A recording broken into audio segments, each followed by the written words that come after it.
এই যে লোকটা ধরা খাইছে না, এই লোকটা দেখলাম নির্বাচনের সময় এইভাবে সাদা পর্দা লাগাইছে, এই পাশে মেয়েরা আর এই পাশে উনি দাঁড়ায় দাঁড়ায় পর্দার কাছে যায়, এমনি এমনি কয় আপনারা ভালো করে চলবেন, পর্দা করবেন। আর হোটেলে যায় একসাথে।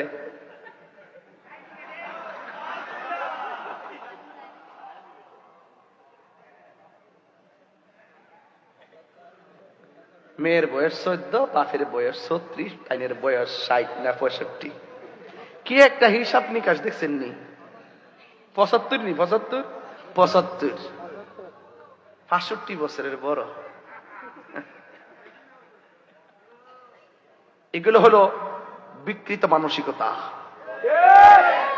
কথা কোন ঠিক কিনা? যাই হোক, আমি বলতে চেয়েছিলাম এগুলোর ফলোয়ার আছে, আবার এগুলোর ফলোয়ার আছে, সুন্দর সুন্দর কথা কয়। উম্মে সালমা, ওই যে রসুল যে বলছেন তুমি দেখো বোতলের ভিতরে কি আছে, এটা গায়েবের খবর। কথা কন ঠিক কিনা? রসুল তো আগেই বলে গেছেন, আর ওই মৌলবী বলে রসুল জানে না। রসুল নাকি মূর্খ? নাউজুবিল্লাহ না কেন?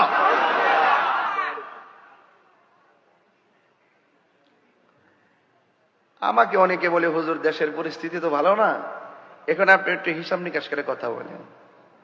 আমার 2 দিন পরে পরে হুমকি দেখো তোর আয়ু শেষ।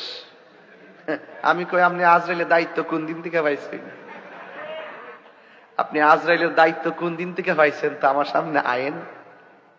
মৃত্যু একদিন হবে, সাদাকে সাদা বলতে হবে, কালোকে কালো বলতে হবে, হককে হক বলতে হবে, বাতিলকে বাতিল বলতে হবে।